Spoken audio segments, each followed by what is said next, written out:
Hey guys, what's up? Assalamualaikum. Selamat datang ke Bob Perspective.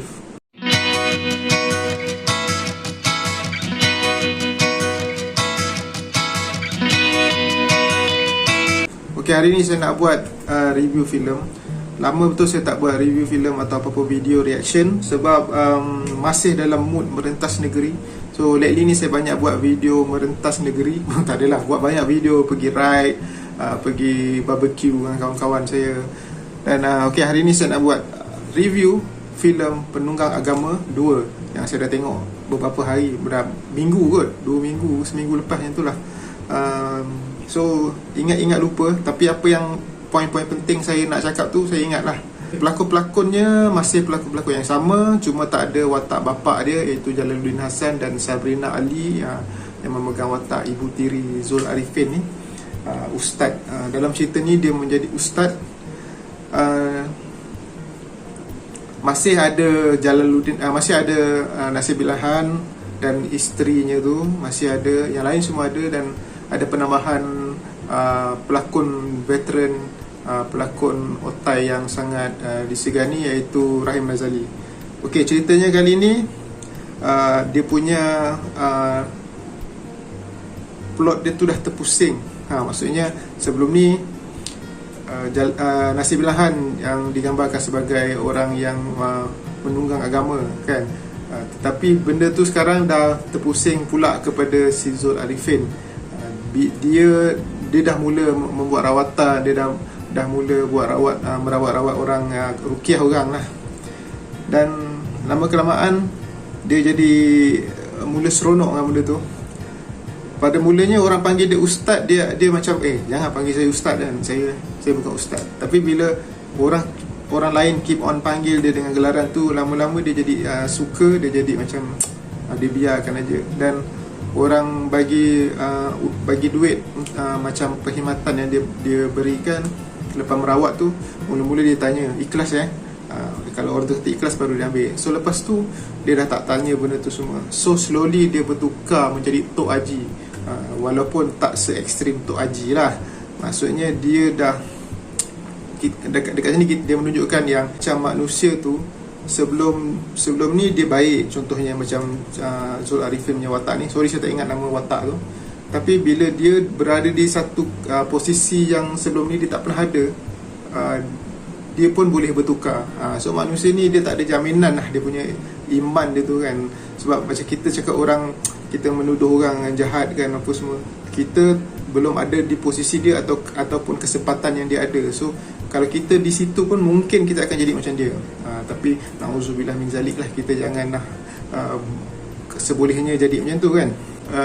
Mula-mula saya pelik juga, dia punya pertukaran tu terlalu macam senang sangat daripada dulu. Dari movie pertama dia macam baik, dia begitu rasional kan, dia macam, tapi dalam movie ni tiba-tiba dia macam terlalu senang bertukar. Tapi bila di akhirnya tu kita tengok ada sebab yang membuatkan dia jadi macam tu. Ada sedikit hint dekat ujung. Maknanya dia tak jadi rasional lah, dia tak rasional dalam apa yang dia buat, ada sebabnya. Dan baiknya dia ada seorang isteri yang begitu pegangan prinsip lah, dan tak mudah kabur mata dengan duit yang banyak apa semua. Dia masih berpegang pada benda yang hak lah, untuk mengelakkan daripada kebatilan ni semua. Satu yang saya rasa menarik filem ni adalah bila dimasukkan satu watak lakonan Tony Yusof tu, watak seorang paderi, father apa saya tak ingat. Saya rasa ini adalah pertama kali dalam filem, atau at least filem yang saya pernah tengok lah, dimasukkan watak seorang paderi dalam sebuah filem yang boleh saya katakan bergenrekan Islamik dan dakwah. Dan bila dia masukkan watak paderi itu tanpa dia membuat jalan cerita yang menyinggung mana-mana agama, so dia neutral dekat situ. Tapi penambahan watak tu saya rasa memberi satu dimensi lain dalam filem ni, memberi satu lagi, dia buka lagi satu cabang penceritaan yang saya rasa menarik. Dan lakonan Tony Yusof ni pun saya rasa best. Dia dapatlah memberi satu gambaran seorang father atau paderi yang baik, yang ikhlas nak menolong tu semua. So dengan raut wajah dia, dengan expression, dan saya gembira lah cerita ni berakhir dengan ending yang macam dia buat dalam cerita ni. So dalam filem ni juga ada pelakon legenda, pelakon lama Rahim Razali, Datuk Rahim Razali. Okey, dari sudut lakonan, saya nak bagi tahu yang dekat sini saya sangat kagum lah dengan lakonan isterinya si Zul Arifin ni dalam cerita ni. Lakonan dia terutama pada babak ending tu, memang saya rasa dia betul-betul boleh berlakon lah. Pada pandangan saya yang marhai ni kan, Zul Arifin just being Zul Arifin lah. Dia lakonan dia macam tu je lah. Dan bukan kata teruk, tapi macam tu je lah. Macam Zul Arifin ni mungkin kita boleh tengok lakonan dia yang lain. Contoh dalam filem Kak Limah, Hantu Kak Limah kan, dia jadi bomoh. Itu satu, dia bagi satu lagi dimensi yang atau perspektif lain dalam lakonan dia. So yang ni macam biasa je. Dan saya rasa agak rugi bila dia ambil Rahim Razali, Datuk Rahim Razali, tapi wataknya hanya setakat dalam filem, setakat itu dalam filem ni. Korang kena tengok setakat itu tu apa maksud saya. So macam rugilah sayang, tak digunakan dengan sebaiknya. Overall dari sudut storyline, dari sudut cerita, okay lah, saya rasa just nice lah. Cuma permulaan first act dengan second act tu saya rasa treatmentnya sama je, lebih kurang dengan yang pertama. Cuma ada kemasukan paderi tu, father tu.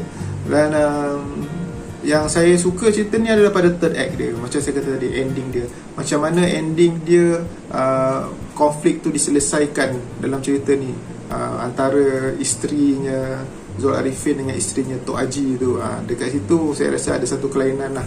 Dia tak adalah macam sebelum-sebelum ni nak baca-baca apa semua untuk ruqyah apa semua kan. Dia tackle dari satu sudut lain untuk cerita ni.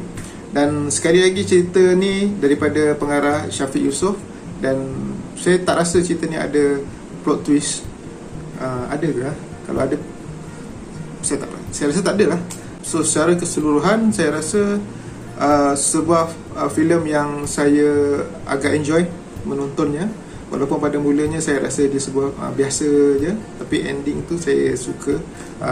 Payoff dia tu berbaloi lah untuk saya meluangkan masa. Dan bintang saya rasa saya bagi 3 lah daripada 5. Saya tak pasti yang first atau yang ni saya suka. Saya rasa sama. Ya, tu je Penunggak Agama. Dan harap-harap Ustaz Zul Arifin ni dia sama universe dengan Ustaz Adam Munafik. Mungkin akan datang diorang boleh buat projek crossover dua ustaz ni. Sebab kita tengok dia punya latar belakang pun macam sama, berlakon dekat location yang sama, tak silap saya kan. Dan dia punya vibe pun sama. Dia punya, maksud saya, technicalnya, lightingnya apa semua. Mungkin. Okay guys, terima kasih kerana menonton Bob Perspective. Jangan lupa subscribe. Assalamualaikum. Peace out.